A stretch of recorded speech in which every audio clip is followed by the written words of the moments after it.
Hello everyone, welcome to my channel. তো আবার একটা ব্লগ নিয়ে হাজির হয়ে গেছি। সকাল সকাল শাড়ি পরে রেডি হয়ে গেছি, কারণ আমাদের স্কুলে আছে আগমনী প্রোগ্রাম, তো সেখানেই যাবো। চলো, তো টোটোতে উঠে পড়েছি সবাই, আমরা আমাদের বান্ধবীরা সবাই মিলে। তো মজাই আলাদা বান্ধবীদের সাথে যাওয়া স্কুলটা। এটা হলো আমাদের লক্ষ্মী, আর এটা হলো লক্ষ্মীর বান্ধবী। খুব মিষ্টি মিষ্টি কথা বলে, আমার তো খুব ভালো লাগে। আর আমি দেখো এদের বকবকানি শুনতে শুনতে চলছি। আর আমাদের সাথে আমাদের দুটো বান্ধবী ছিল না, তো তার একটু মুডটা অফও ছিল।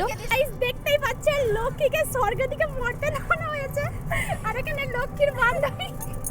কত মজা করে করে যাচ্ছি, বান্ধবীদের সাথে মজাটাই আলাদা হয়।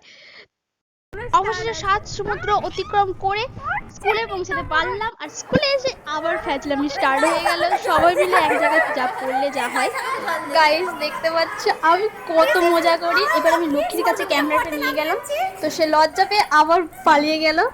তো গাইস, আমাদের গ্যাং এর 3 জন এসেছিল আর 2 জন এসেছিল, তাই মুড অফ করতে করতে আবার বসে পড়লাম আমরা সিটে। আর এখানে আমাদের হালত দেখে বুঝতেই পারছো, এদিকে ঘেমে যাচ্ছি, আবার শাড়ি পরে এসেছি, গরম যেই পরিমাণে লাগছিল। অবশেষে মহিষাসুর বধ হলো। এরকম ভাবে আমাদের সমাজে অনেক অসুর আছে, আমাদের নারীদের নিজেকে এই অসুরদের দিকে বধ করতে হবে। আর এই দেখো গাইস, আমি যে ডান্স কম্পিটিশনে আমি প্রাইজ পেলাম, আমি প্রাইজ নিয়ে বাড়ি যাই। আর বাড়ি যাওয়ার আগে অবশ্যই ফুচকা খেয়ে যাই, দেখতেই পাচ্ছ। আর তোমরা চ্যানেলকে সাবস্ক্রাইব করো। আবার একটা মিনি ব্লগে আবার একবার হাজির হবো। ততক্ষণ দিন টাটা, বাই বাই, দেখা হচ্ছে অন্য একটা মিনি ব্লগে। আর অবশ্যই কমেন্ট লিখো রাধে রাধে।